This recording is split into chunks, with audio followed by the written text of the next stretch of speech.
To actually commence our string of keynotes and get started with sharing of our insights, our first keynote speaker is going to be our chief guest, Mr. Sandip Patel, Managing Director of IBM India and South Asia. His leadership has driven IBM's innovation agenda in India, and he's a strong advocate and proponent for using technology to accelerate growth in the BFSI sector. So without further ado, Mr. Patel, I think the stage is all yours.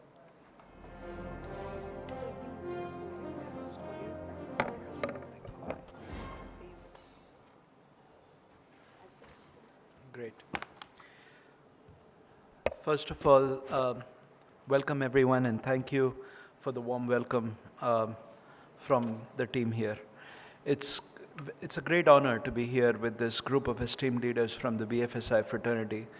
It's somewhat personal for me because I've grown up in this industry over the years, and so can relate to it and the changes and developments that we're starting to see in this industry. I think all of us will agree, and whether we're in the industry or not, that we are living in a very defining moment, and we are truly witnessing India's digital renaissance, and I like to call it the Naya Daur of Digital Bharat. We are certainly moving down that path.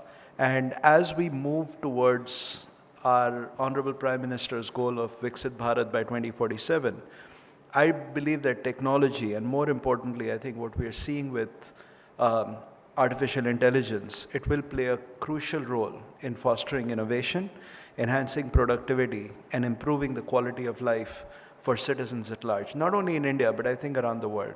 I've always maintained, and I think we saw this come to life during the pandemic and much faster after that, where technology overall has been almost serving as a sutradhar that's been connecting people, it's been connecting businesses, it's been connecting communities. I think it's been bridging borders around the world.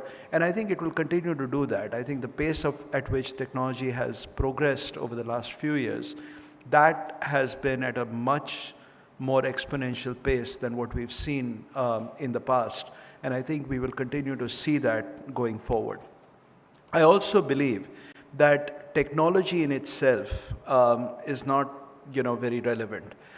Technology in the way it changes industries, or it changes the way we work, it enhances productivity, it enables us to make better decisions. That is where it becomes really relevant. I also believe that in the financial services industry, we are now seeing technological advancements that are hopefully enabling us to redefine the paradigm of what the industry is all about. I grew up in the insurance industry over several years. What we are seeing today is the proliferation of data sets, some of which were always there, but we probably never had the ability to capture them and make sense of them. And many of these data sets, such as sensor data or data that comes from weather and so on, right? Those data sets have a transient quality to them where they tend to lose relevance within a few nanoseconds after they are created. But if we can capture them, make sense of them, and actually act on them, it enables us to really change industry paradigms. What I mean by that is I always say that insurance as a business has always been about how do you manage the risk of loss. I think with using the data in the right way, if you can prevent losses, then that industry then becomes how do you manage the risk of prevention. And if you can do that effectively, it just redefines the paradigm of what that industry is all about. And I think that is what we are seeing with the proliferation of artificial intelligence and so on. And banks and financial markets, insurance, they are often at the forefront of new technology adoption and leading the charge here as well. As a matter of fact, we just finished an AI adoption survey. And 2/3 of the banking and financial market CEOs we surveyed, they said that the potential productivity gains from artificial intelligence and automation in general are so great that they must accept the risks to stay competitive. And I think whilst we see the promise of this technology, we are also seeing the challenges that come with it. there's clearly a lot of discussion around, and when we boil it down, as a matter of fact, as a part of this survey, we asked the question, what are the challenges that the CEOs see in adoption of this technology? What is stopping them from adopting it and really scaling the use of it? And it boils down to 3 or 4 things. The first thing that they talk about is skill sets. Do we have the right skills? And I think skills are important. Given the demographic dividend we have in India, I think there's a huge opportunity to skill people in this new technology. But it's not only that, it's also skilling ourselves. It's skilling us as business owners, as executives, to really understand how do you use this technology at scale. Point number 1. Point number 2, I think we are starting to live within, we are a regulated industry. Banking and financial markets, insurance, it is a regulated industry. What that means is there will be regulations and guardrails that we'll have to live within. And I think this is where having technology, particularly AI, that you can trust is really important. And this is where responsible AI becomes responsible business. AI, to be very effective, truly has to be AI that you can trust. It needs to be transparent. It needs to be free from bias. It needs to be explainable. It needs to be robust. And I think this becomes a challenge both for technologists, but also how we use technology within the industry. Third point is, I think technology for technology's sake, as I said, is not relevant. So it's really important for us to ferret out the right use cases that actually makes this technology work. I always have maintained that, we keep calling it artificial intelligence. At the end of the day, we have to think about it as augmented intelligence.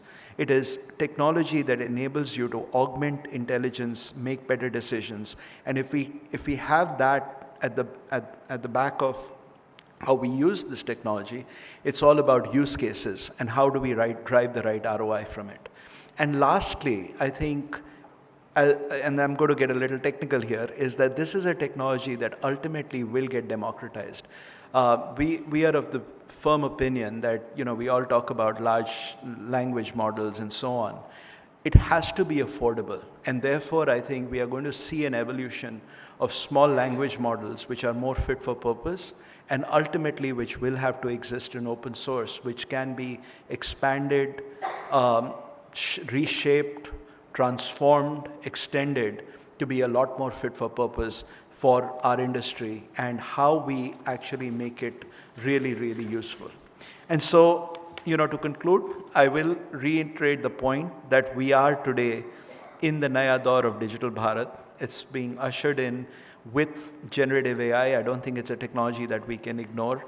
And that, coupled with, how we use data through blockchain and a whole bunch of other technologies, becomes very relevant. And together with our golden demographics that we see in India, and rapidly growing technical talent, government support, startup ecosystem, and a significant hike in AI investments that's happening both at the government level as well as with private enterprise, if we can connect the dots between policymaking, investments, skilling and R&D, and doing all of this responsibly, I think we can really take advantage of this technology to catapult our industry into something different and truly change the paradigm of what this industry is all about. Thank you, and I look forward to all the future sessions that we have today. Thank you.